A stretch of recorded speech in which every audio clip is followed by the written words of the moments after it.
Out of the Aeons by H.P. Lovecraft for Hazelheald. Manuscript found among the effects of the late Richard H. Johnson, Ph.D. curator of the Cabot Museum of Archaeology, Boston, Massachusetts. Chapter 1. It is not likely that anyone in Boston, or any alert reader elsewhere, will ever forget the strange affair of the Cabot Museum. The newspaper publicity given to that hellish mummy, the antique and terrible rumors vaguely linked with it, the morbid wave of interest and cult activities during 1932, and the frightful fate of the two intruders on December 1st of that year, all combined to form one of those classic mysteries which go down for generations as folklore and become the nuclei of whole cycles of horrific speculation. Everyone seems to realize, too, that something very vital and unutterably hideous was suppressed in the public accounts of the culminant horrors. Those first disquieting hints as to the condition of one of the two bodies were dismissed and ignored too abruptly, nor were the singular modifications in the mummy given the following up which their news value would normally prompt. It also struck people as queer that the mummy was never restored to its case. In these days of expert taxidermy, the excuse that its disintegrating condition made exhibition impracticable seemed a peculiarly lame one. As curator of the museum, I am in a position to reveal all the suppressed facts, but this I shall not do during my lifetime. There are things about the world and universe which it is better for the majority not to know, and I have not departed from the opinion in which all of us, museum staff, physicians, reporters, and police, concurred at the period of the horror itself. At the same time, it seems proper that a matter of such overwhelming scientific and historic importance should not remain wholly unrecorded, hence this account which I have prepared for the benefit of serious students. I shall place it among various papers to be examined after my death, leaving its fate to the discretion of my executors. Certain threats and unusual events during the past weeks have led me to believe that my life, as well as that of other museum officials, is in some peril through the enmity of several widespread secret cults of Asiatics, Polynesians, and heterogeneous mystical devotees. Hence it is possible that the work of the executors may not be long postponed. Executors note: Dr. Johnson died suddenly and rather mysteriously of heart failure on April 22, 1933. Wentworth Moore, taxidermist of the museum, disappeared around the middle of the preceding month. On February 18 of the same year, Dr. William Minot, who superintended a dissection connected with the case, was stabbed in the back, dying the following day. The real beginning of the horror, I suppose, was in 1879, long before my term as curator, when the museum acquired that ghastly, inexplicable mummy from the Orient Shipping Company. Its very discovery was monstrous and menacing, for it came from a crypt of unknown origin and fabulous antiquity on a bit of land suddenly upheaved from the Pacific's floor. On May 11, 1878, Captain Charles Weatherby of the freighter Eridanus, bound from Wellington, New Zealand to Valparaiso, Chile, had sighted a new island unmarked on any chart and evidently of volcanic origin. It projected quite boldly out of the sea in the form of a truncated cone. A landing party under Captain Weatherby noted evidences of long submersion on the rugged slopes which they climbed, while at the summit there were signs of recent destruction, as by an earthquake. Among the scattered rubble were massive stones of manifestly artificial shaping, and a little examination disclosed the presence of some of that prehistoric cyclopean masonry found on certain Pacific islands and forming a perpetual archaeological puzzle. Finally, the sailors entered a massive stone crypt, judged to have been part of a much larger edifice, and to have originally lain far underground, in one corner of which the frightful mummy crouched. After a short period of virtual panic, caused partly by certain carvings on the walls, the men were induced to move the mummy to the ship, though it was only with fear and loathing that they touched it. Close to the body, as if once thrust into its clothes, was a cylinder of an unknown metal containing a roll of thin, bluish-white membrane of equally unknown nature, inscribed with peculiar characters in a greyish, indeterminable pigment. In the centre of the vast stone floor was a suggestion of a trapdoor, but the party lacked apparatus sufficiently powerful to move it. The Cabot Museum, then newly established, saw the meagre reports of the discovery and at once took steps to acquire the mummy and the cylinder. Curator Pickman made a personal trip to Valparaiso and outfitted a schooner to search for the crypt where the thing had been found, though meeting with failure in this matter. At the recorded position of the island, nothing but the sea's unbroken expanse could be discerned, and the seekers realized that the same seismic forces which had suddenly thrust the island up had carried it down again to the watery darkness where it had brooded for untold eons. The secret of that immovable trapdoor would never be solved. The mummy and the cylinder, however, remained, and the former was placed on exhibition early in November 1879 in the museum's Hall of Mummies. The Cabot Museum of Archaeology, which specializes in such remnants of ancient and unknown civilizations as do not fall within the domain of art, is a small and scarcely famous institution, though one of high standing in scientific circles. It stands in the heart of Boston's exclusive Beacon Hill district, in Mount Vernon Street, near Joy, housed in a former private mansion with an added wing in the rear, and was a source of pride to its austere neighbors until the recent terrible events brought it an undesirable notoriety. The Hall of Mummies on the western side of the original mansion, which was designed by Bulfinch and erected in 1819 on the second floor, is justly esteemed by historians and anthropologists as harboring the greatest collection of its kind in America. Here may be found typical examples of Egyptian, embalming from the earliest Saqqara specimens to the last Coptic attempts of the 8th century. Mummies of other cultures, including the prehistoric Indian specimens recently found in the Aleutian Islands. Agonized Pompeian figures molded in plaster from tragic hollows in the ruined choking ashes.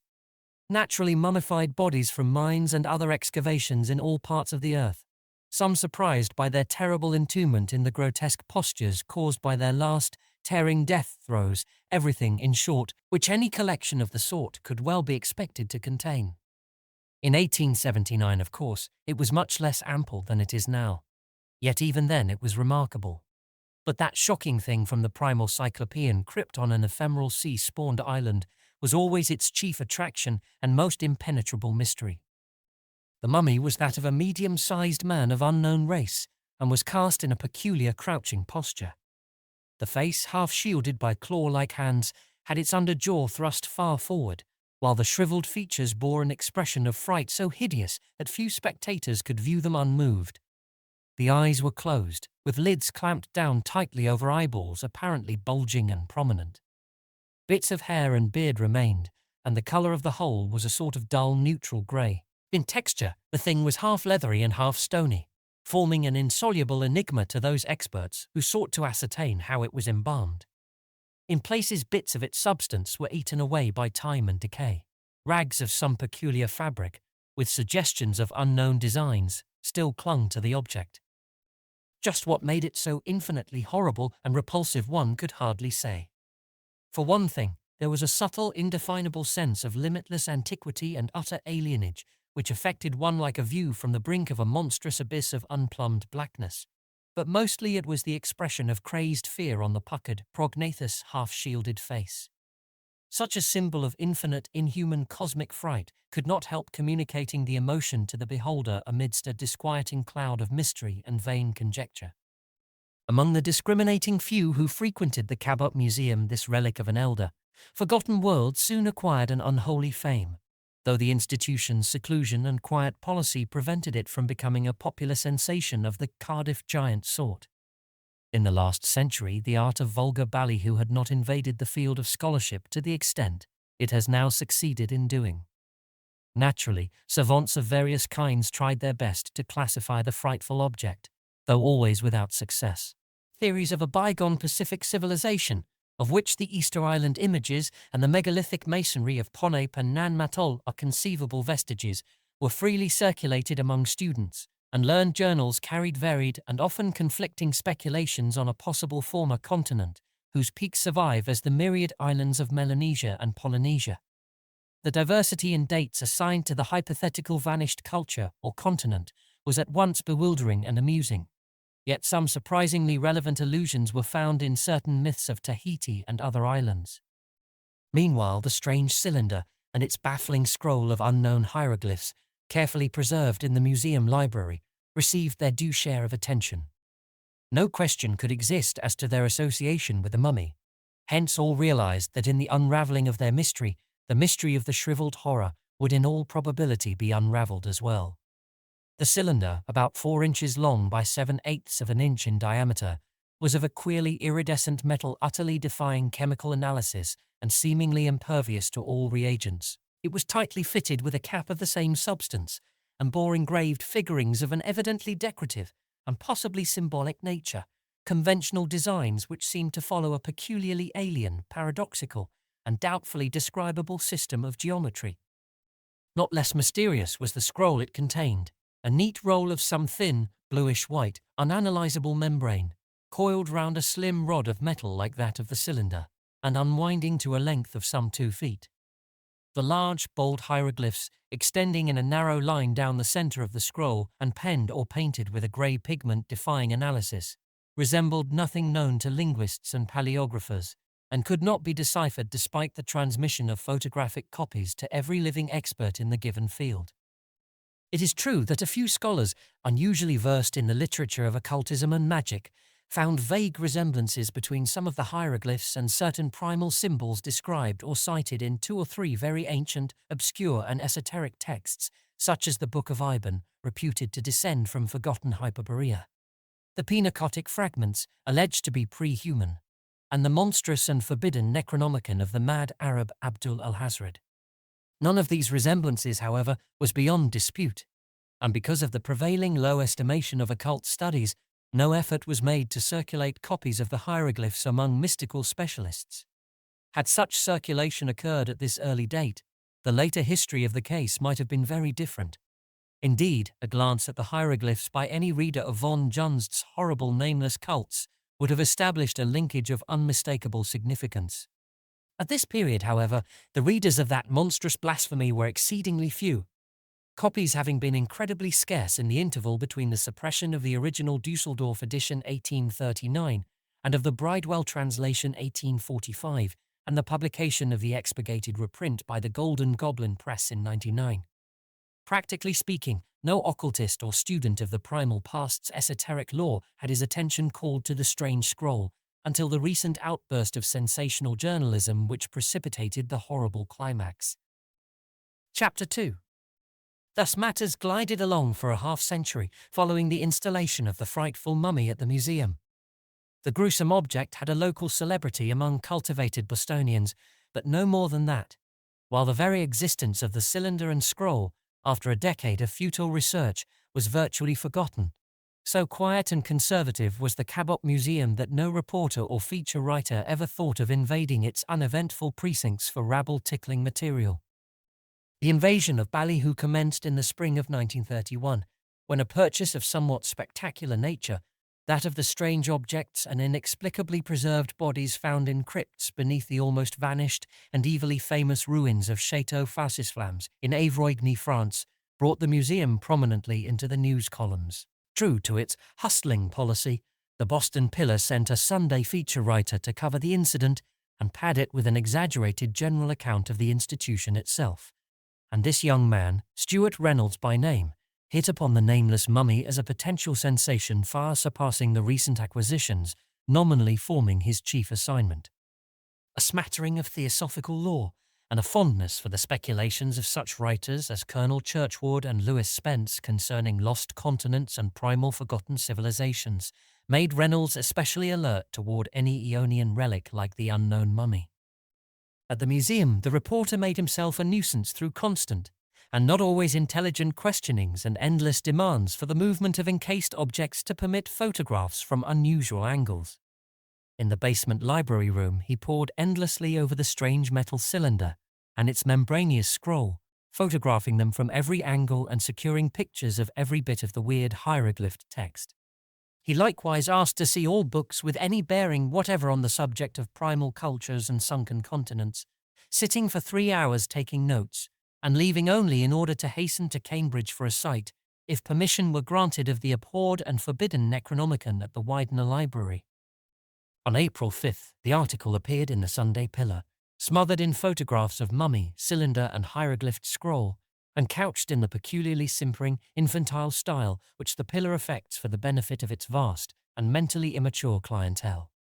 Full of inaccuracies, exaggerations and sensationalism, it was precisely the sort of thing to stir the brainless and fickle interest of the herd. and as a result the once quiet museum began to be swarmed with chattering and vacuously staring throngs such as its stately corridors had never known before. There were scholarly and intelligent visitors too. Despite the puerility of the article, the pictures had spoken for themselves, and many persons of mature attainments sometimes see the pillar by accident. I recall one very strange character who appeared during November, a dark, turbaned and bushily bearded man with a laboured, unnatural voice, curiously expressionless face, clumsy hands covered with absurd white mittens, who gave a squalid West End address and called himself Swami Chandraputra. This fellow was unbelievably erudite in occult lore and seemed profoundly and solemnly moved by the resemblance of the hieroglyphs on the scroll to certain signs and symbols of a forgotten elder world about which he professed vast intuitive knowledge. By June, the fame of the mummy and scroll had leaked far beyond Boston, and the museum had inquiries and requests for photographs from occultists and students of arcana all over the world. This was not altogether pleasing to our staff, since we are a scientific institution without sympathy for fantastic dreamers. Yet we answered all questions with civility. One result of these catechisms was a highly learned article in the Occult Review by the famous New Orleans mystic Etienne Laurent de Marigny, in which was asserted the complete identity of some of the odd geometrical designs on the iridescent cylinder, and of several of the hieroglyphs on the membranous scroll, with certain ideographs of horrible significance transcribed from primal monoliths, or from the secret rituals of hidden bands of esoteric students and devotees reproduced in the hellish and suppressed Black Book or nameless cults of von Junst. De Marigny recalled the frightful death of von Junst in 1840, a year after the publication of his terrible volume at Dusseldorf, and commented on his blood-curdling and partly suspected sources of information. Above all, he emphasized the enormous relevance of the tales with which von Junst linked most of the monstrous ideographs he had reproduced. That these tales, in which a cylinder and scroll were expressly mentioned, held a remarkable suggestion of relationship to the things at the museum, no one could deny. Yet they were of such breathtaking extravagance, involving such unbelievable sweeps of time and such fantastic anomalies of a forgotten elder world, that one could much more easily admire than believe them. Admire them the public certainly did, for copying in the press was universal. Illustrated articles sprang up everywhere, telling or purporting to tell the legends in the Black Book, expatiating on the horror of the mummy, comparing the cylinder's designs and the scroll's hieroglyphs with the figures reproduced by von Junst, and indulging in the wildest, most sensational, and most irrational theories and speculations. Attendance at the museum was trebled, and the widespread nature of the interest was attested by the plethora of mail on the subject, most of it inane and superfluous, received at the museum. Apparently the mummy and its origin formed, for imaginative people, a close rival to the Depression as chief topic of 1931 and 1932. For my own part, the principal effect of the furore was to make me read von Junst's monstrous volume in the Golden Goblin edition, a perusal which left me dizzy and nauseated, yet thankful that I had not seen the utter infamy of the unexpurgated text. Chapter 3. The archaic whispers reflected in the Black Book, and linked with designs and symbols so closely akin to what the mysterious scroll and cylinder bore, were indeed of a character to hold one spellbound and not a little awestruck. Leaping an incredible gulf of time, behind all the civilizations, races, and lands we know, they clustered round a vanished nation and a vanished continent of the misty, fabulous dawn years, that to which legend has given the name of Mu, and which old tablets in the primal Knockle tongue speak of as flourishing 200,000 years ago, when Europe harbored only hybrid entities, and lost Hyperborea knew the nameless worship of black amorphous Tsathoggua. There was mention of a kingdom or province called Cana in a very ancient land, where the first human people had found monstrous ruins left by those who had dwelt there before, vague waves of unknown entities which had filtered down from the stars and lived out their eons on a forgotten, nascent world. Cana was a sacred place, since from its midst the bleak basalt cliffs of Mount Yadith go soared starkly into the sky, topped by a gigantic fortress of cyclopean stone, infinitely older than mankind and built by the alien spawn of the dark planet Yugoth, which had colonized the Earth before the birth of terrestrial life. The spawn of Yugoth had perished eons before, but had left behind them one monstrous and terrible living thing which could never die, their hellish god or patron demon Ghatanothoa, which lowered and brooded eternally, though unseen in the crypts beneath that fortress on Yadith-Go.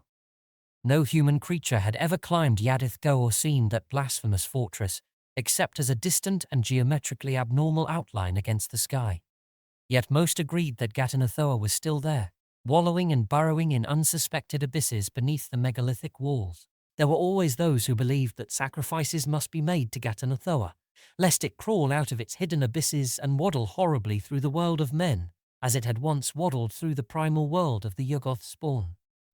People said that if no victims were offered, Ghatanothoa would ooze up to the light of day and lumber down the basalt cliffs of Yadith-Go, bringing doom to all it might encounter. For no living thing could behold Ghatanothoa, or even a perfect graven image of Ghatanothoa, however small, without suffering a change more horrible than death itself. Sight of the god, or its image, as all the legends of the Yuggoth spawn agreed, meant paralysis and petrifaction of a singularly shocking sort, in which the victim was turned to stone and leather on the outside, while the brain within remained perpetually alive, horribly fixed and prisoned through the ages, and maddeningly conscious of the passage of interminable epochs of helpless inaction till chance and time might complete the decay of the petrified shell and leave it exposed to die.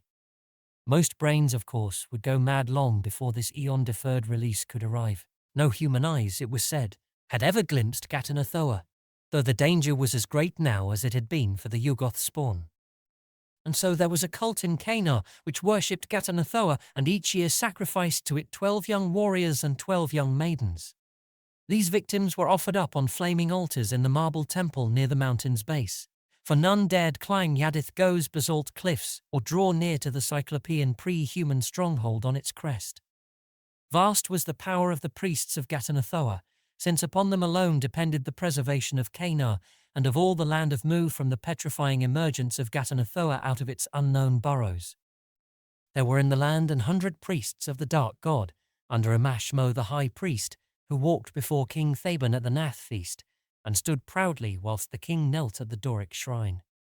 Each priest had a marble house, a chest of gold, 200 slaves, and 100 concubines, besides immunity from civil law, and the power of life and death over all in Cana save the priests of the king. Yet in spite of these defenders, there was ever a fear in the land, lest Ghatanothoa slither up from the depths and lurch viciously down the mountain to bring horror and petrification to mankind.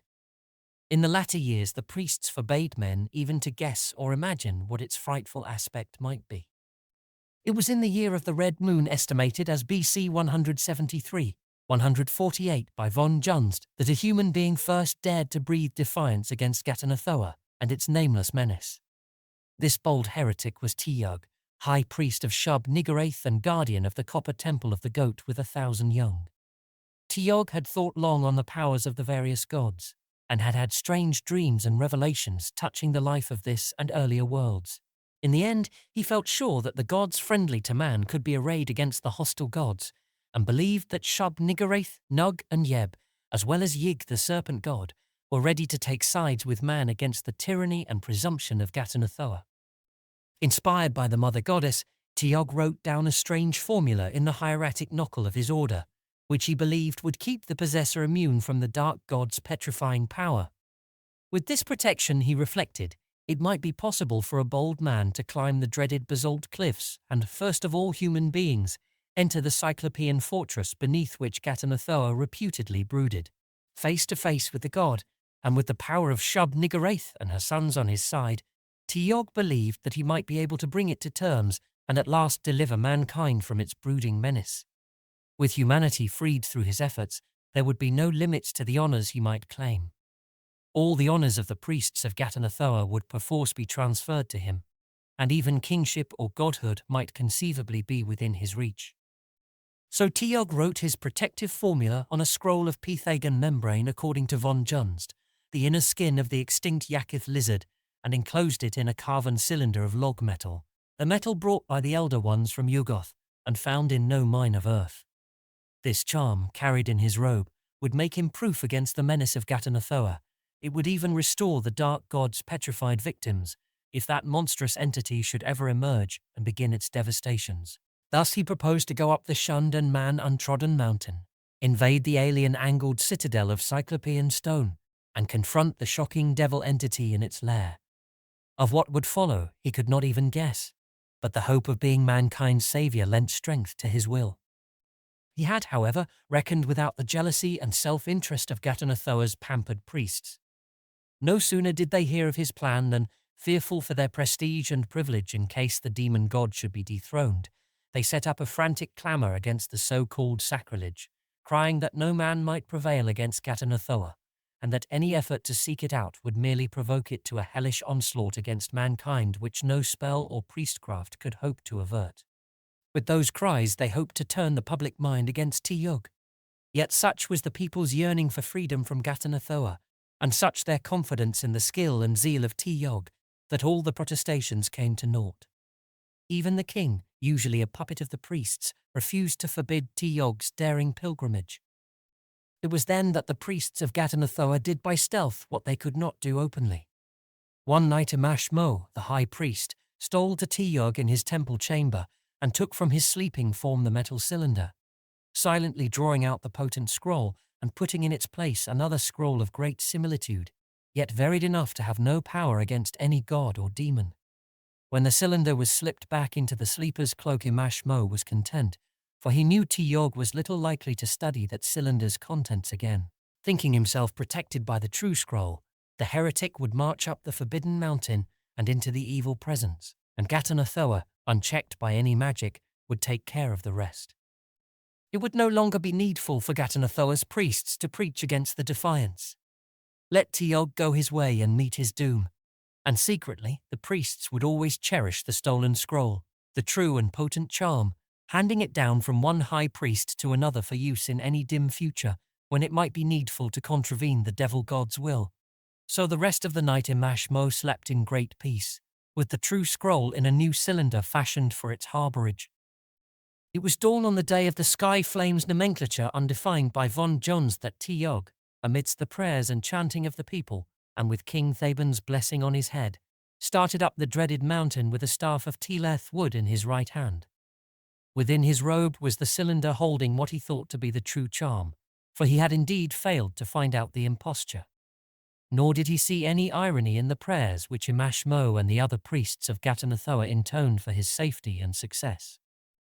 All that morning the people stood and watched as Tcho-Tcho's dwindling form struggled up the shunned basalt slope hitherto alien to men's footsteps, and many stayed watching long after he had vanished where a perilous ledge led round to the mountain's hidden side. That night a few sensitive dreamers thought they heard a faint tremor convulsing the hated peak, though most ridiculed them for the statement. Next day vast crowds watched the mountain and prayed, and wondered how soon Tcho-Tcho would return. And so the next day and the next. For weeks they hoped and waited, and then they wept. Nor did anyone ever see Tcho-Tcho who would have saved mankind from fears again. Thereafter men shuddered at Tcho-Tcho's presumption, and tried not to think of the punishment his impiety had met.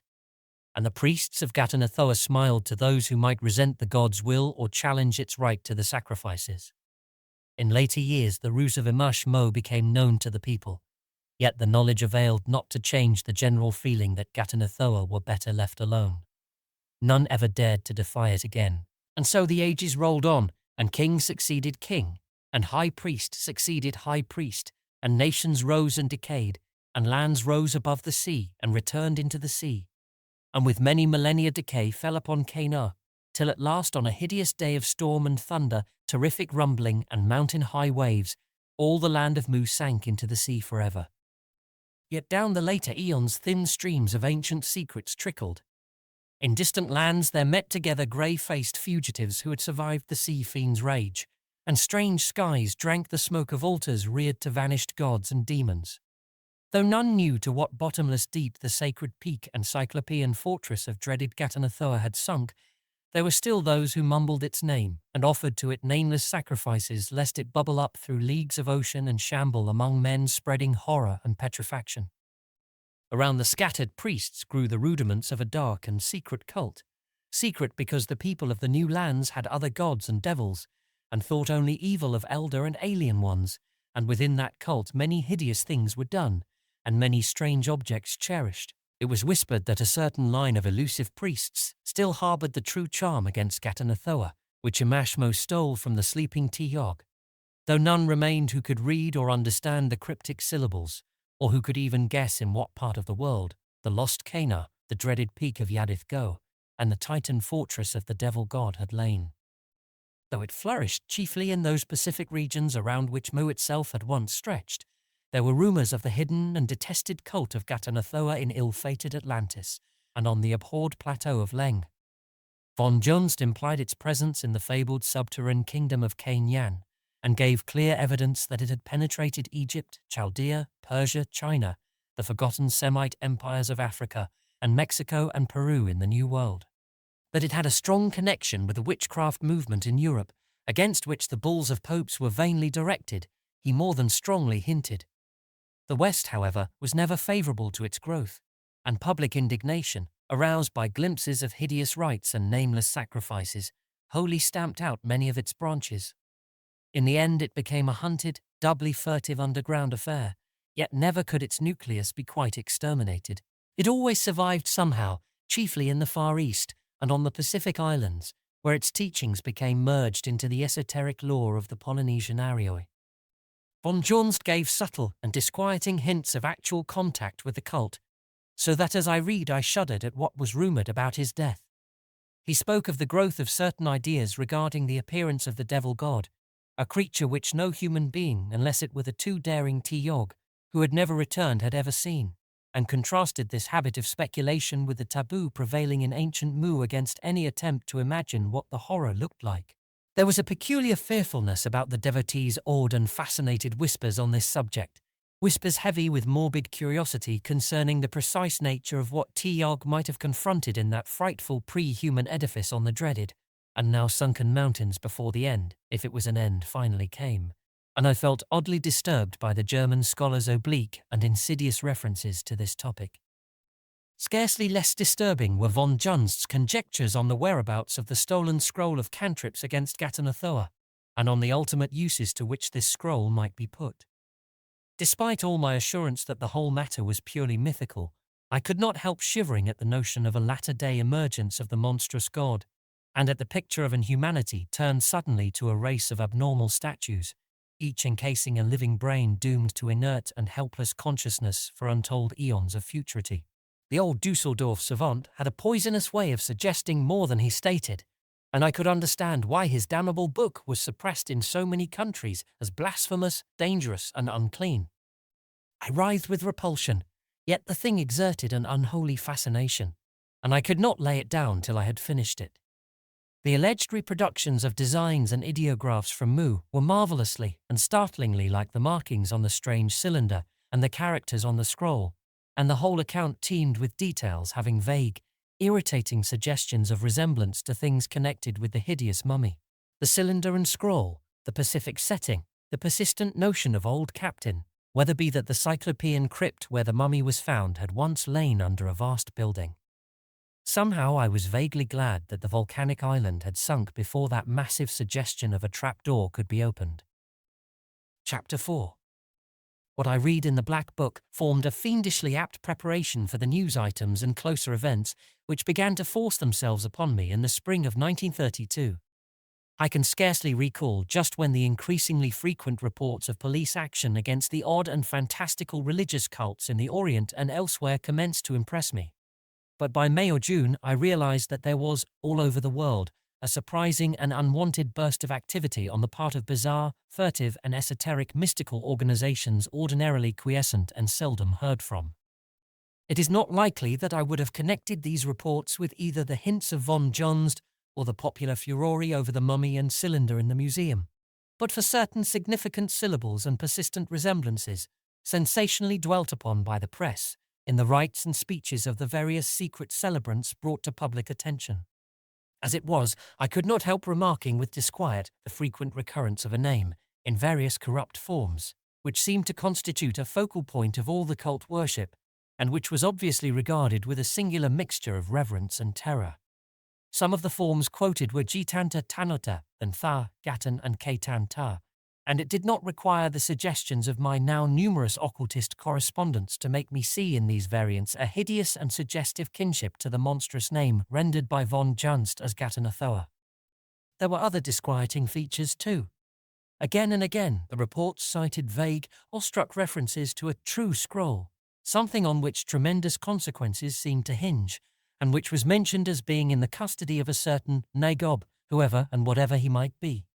Likewise, there was an insistent repetition of a name which sounded like Tog, Tiok, Yog, Zob, or Yob, and which my more and more excited consciousness involuntarily linked with the name of the hapless heretic Tyog has given in the Black Book.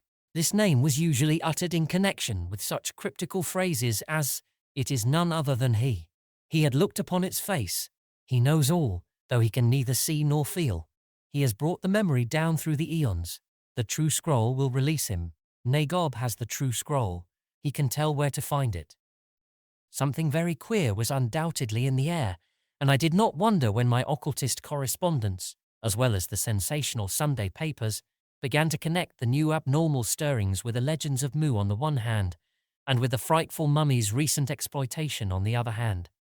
The widespread articles in the first wave of press publicity, with their insistent linkage of the mummy, cylinder and scroll with the tale in the Black Book, and their crazily fantastic speculations about the whole matter, might very well have roused the latent fanaticism in hundreds of those furtive groups of exotic devotees with which our complex world abounds.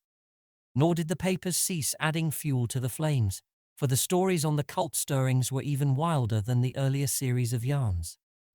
As the summer drew on, attendants noticed a curious new element among the throngs of visitors which, after a lull following the first burst of publicity, were again drawn to the museum by the second furore.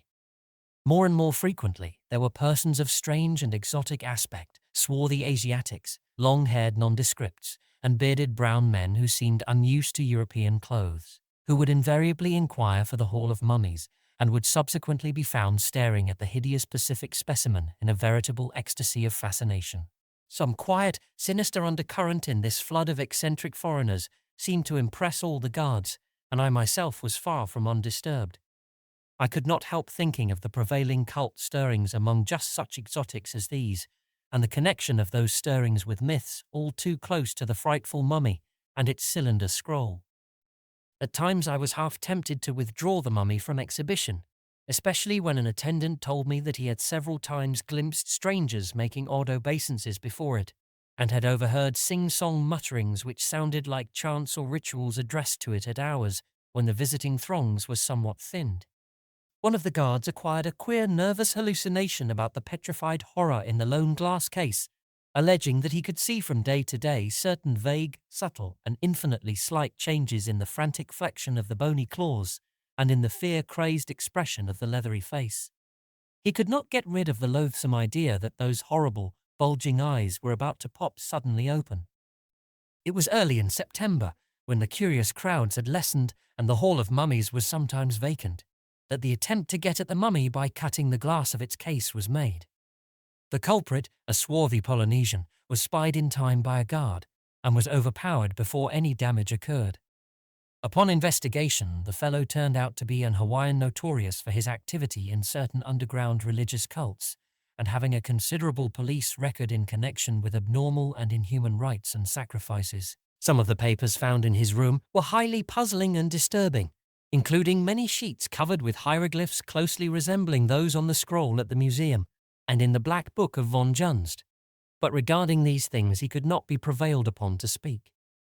Scarcely a week after this incident, another attempt to get at the mummy, this time by tampering with a lock of his case, resulted in a second arrest. The offender, a Singalese, had as long and unsavory a record of loathsome cult activities as the Hawaiian had possessed, and displayed a kindred unwillingness to talk to the police. What made this case doubly and darkly interesting was that a guard had noticed this man several times before, and had heard him addressing to the mummy a peculiar chant containing unmistakable repetitions of the word Tyog. As a result of this affair, I doubled the guards in the Hall of Mummies, and ordered them never to leave the now notorious specimen out of sight, even for a moment. As may well be imagined, the press made much of these two incidents, reviewing its talk of primal and fabulous Mu, and claiming boldly that the hideous mummy was none other than the daring heretic Tyog, petrified by something he had seen in the pre-human citadel he had invaded, and preserved intact through 175,000 years of our planet's turbulent history.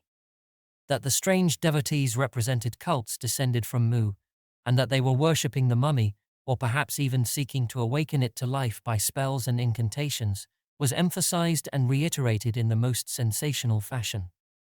Writers exploited the insistence of the old legends that the brain of Ghatanothoa's petrified victims remained conscious and unaffected, a point which served as a basis for the wildest and most improbable speculations. The mention of a true scroll also received due attention, it being the prevailing popular theory that Tcho-Tcho's stolen charm against Ghatanothoa was somewhere in existence, and that cult members were trying to bring it into contact with Tcho-Tcho himself for some purpose of their own. One result of this exploitation was that a third wave of gaping visitors began flooding the museum and staring at the hellish mummy, which served as a nucleus for the whole strange and disturbing affair. It was among this wave of spectators, many of whom made repeated visits, that talk of the mummy's vaguely changing aspect first began to be widespread. I suppose, despite the disturbing notion of the nervous guard some months before, that the museum's personnel was too well used to the constant sight of odd shapes to pay close attention to details. In any case, it was the excited whispers of visitors which at length aroused the guards to the subtle mutation which was apparently in progress. Almost simultaneously, the press got hold of it, with blatant results which can well be imagined. Naturally, I gave the matter my most careful observation, and by the middle of October decided that a definite disintegration of the mummy was underway. Through some chemical or physical influence in the air, the half-stony, half-leathery fibers seemed to be gradually relaxing, causing distinct variations in the angles of the limbs and in certain details of the fear-twisted facial expression.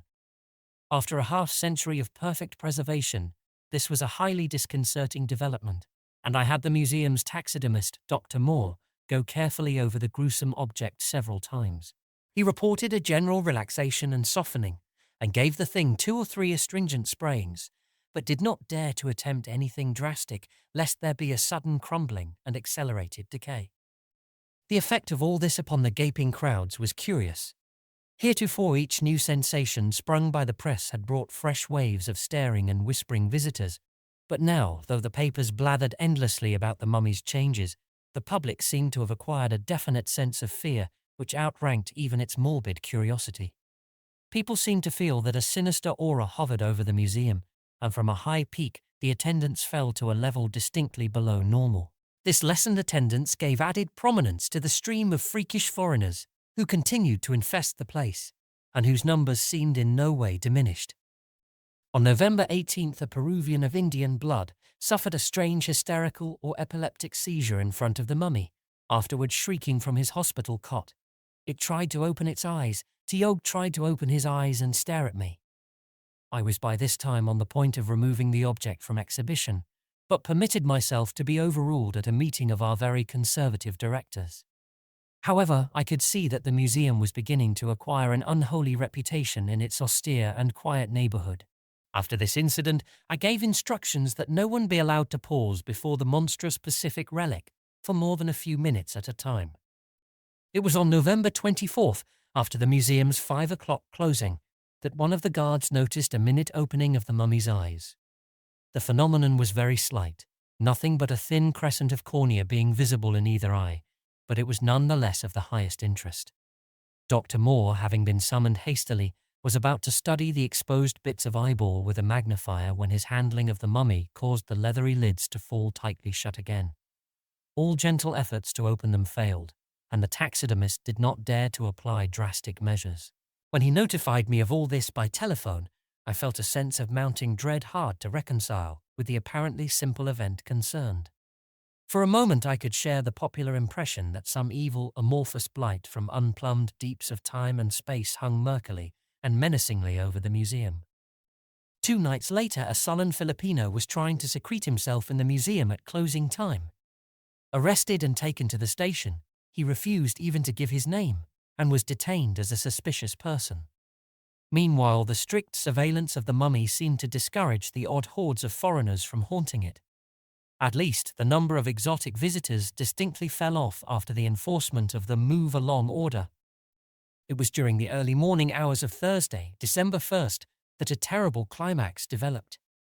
At about 1 o'clock, horrible screams of mortal fright and agony were heard issuing from the museum, and a series of frantic telephone calls from neighbors brought to the scene quickly, and simultaneously a squad of police and several museum officials, including myself.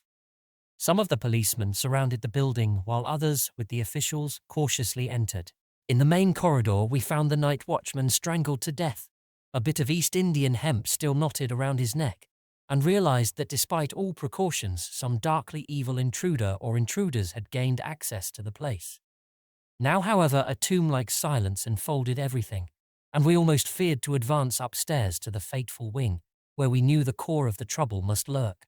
We felt a bit more steadied after flooding the building with light from the central switches in the corridor, and finally crept reluctantly up the curving staircase and through a lofty archway to the Hall of Mummies. Chapter 5. It is from this point onward that reports of the hideous case have been censored, for we have all agreed that no good can be accomplished by a public knowledge of those terrestrial conditions implied by the further developments. I have said that we flooded the whole building with light before our ascent. Now, beneath the beams that beat down on the glistening cases and their gruesome contents, we saw outspread a mute horror whose baffling details testified to happenings utterly beyond our comprehension. There were 2 intruders who we afterward agreed must have hidden in the building before closing time, but they would never be executed for the watchman's murder. They had already paid the penalty. One was a Burmese and the other a Fiji Islander, both known to the police for their share in frightful and repulsive cult activities. They were dead, and the more we examined them, the more utterly monstrous and unnameable we felt their manner of death to be. On both faces was a more wholly frantic and inhuman look of fright than even the oldest policeman had ever seen before. Yet in the state of the 2 bodies there were vast and significant differences.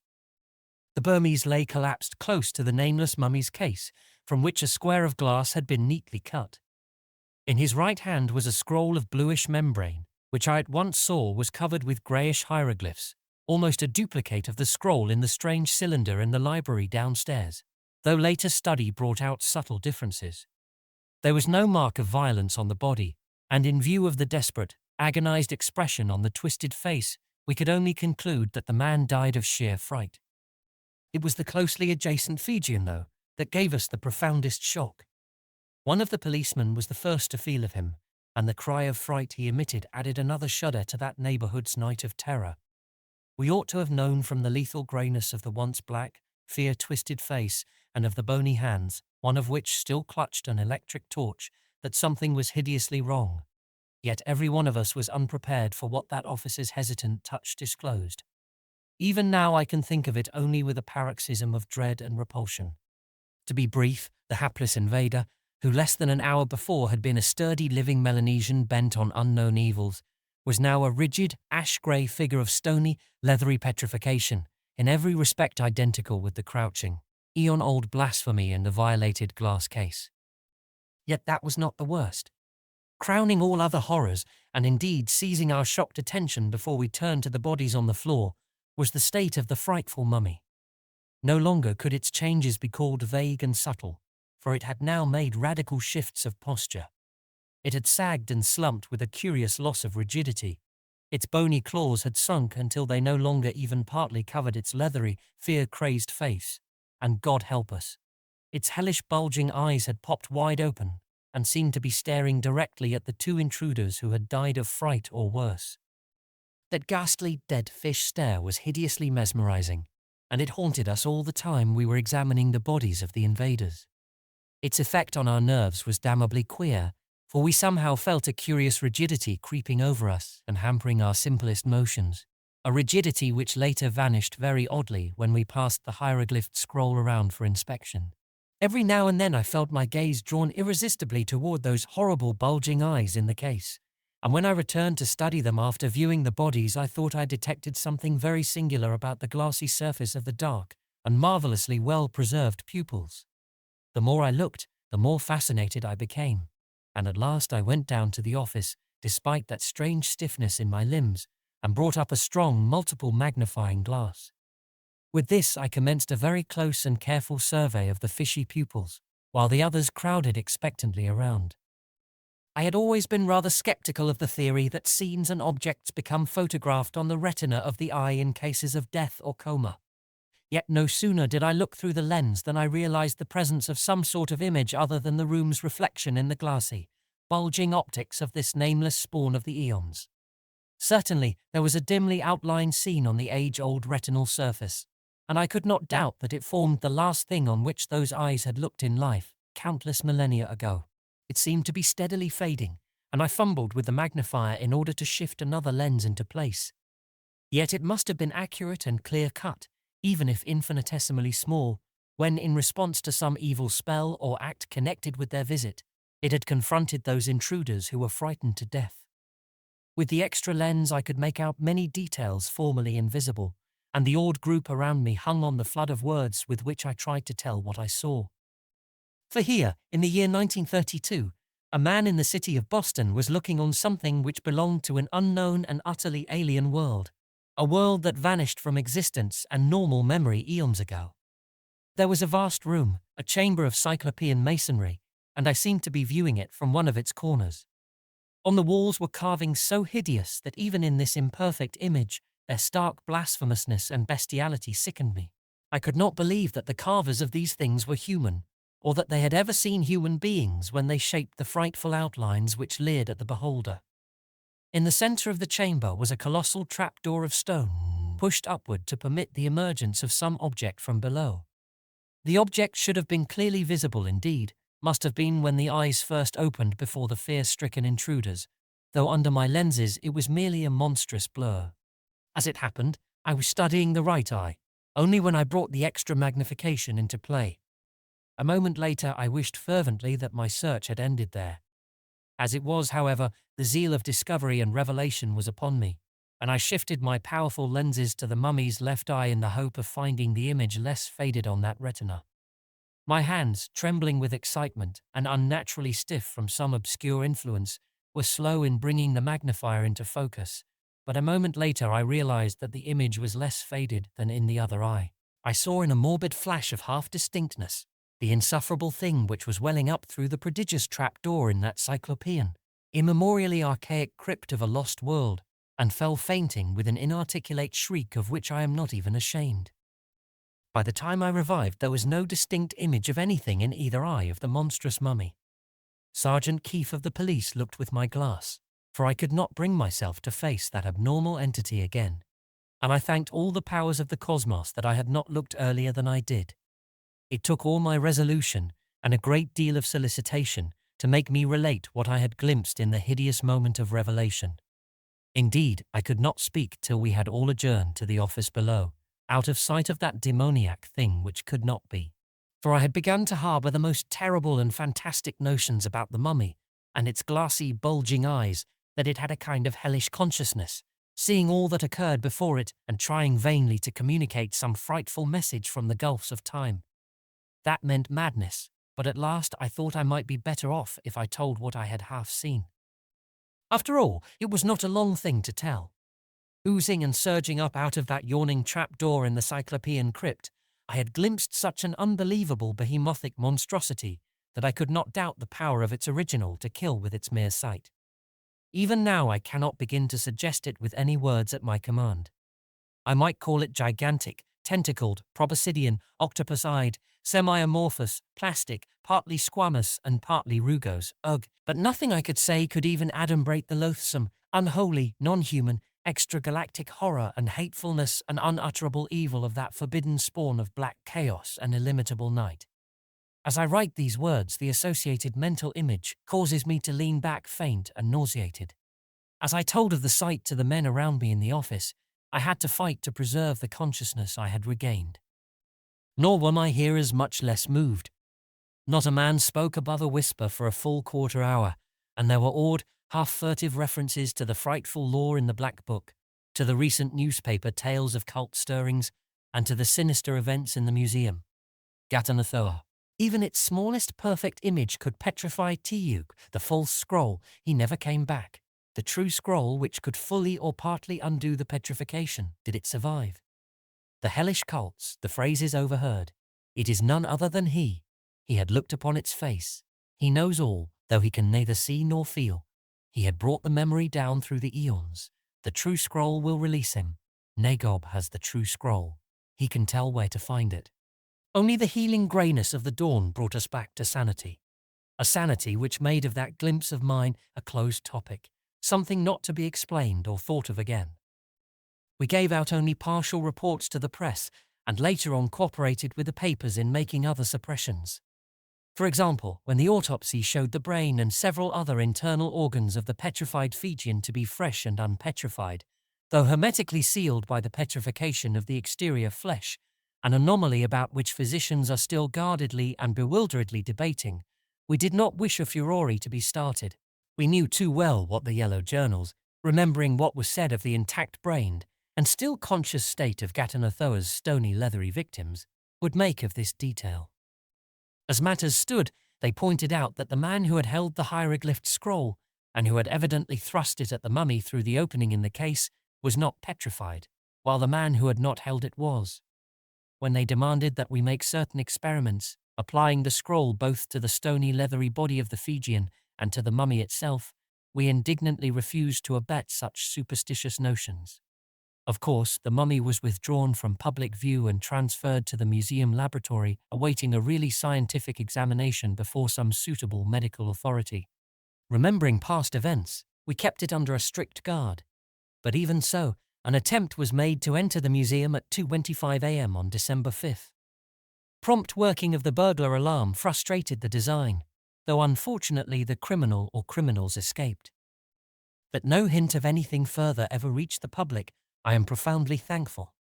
I wish devoutly that there were nothing more to tell. There will, of course, be leaks, and if anything happens to me, I do not know what my executors will do with this manuscript. But at least the case will not be painfully fresh in the multitude's memory when the revelation comes. Besides, no one will believe the facts when they are finally told.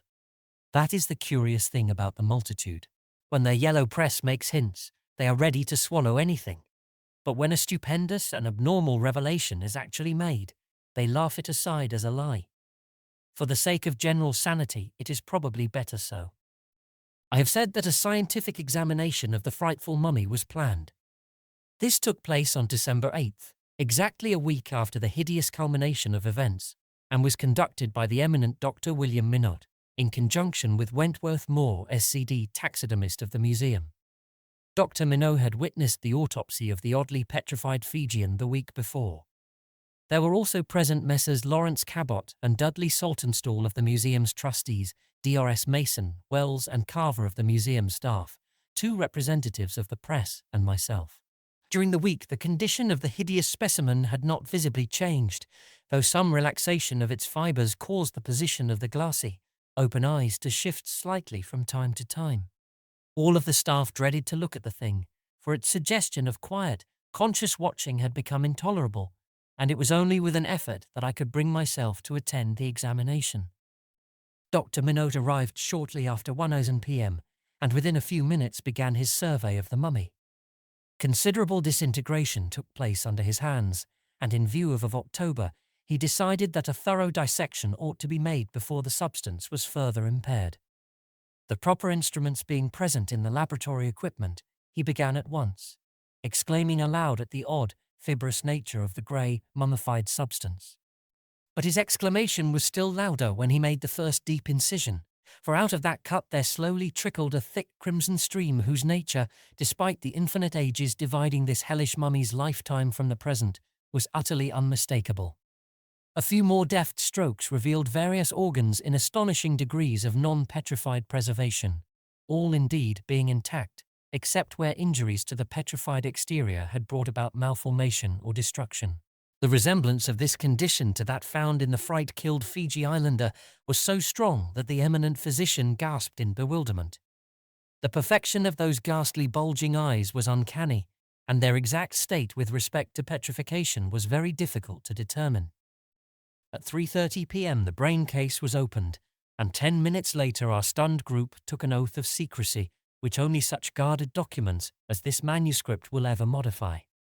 Even the 2 reporters were glad to confirm the silence, for the opening had revealed a pulsing, living brain.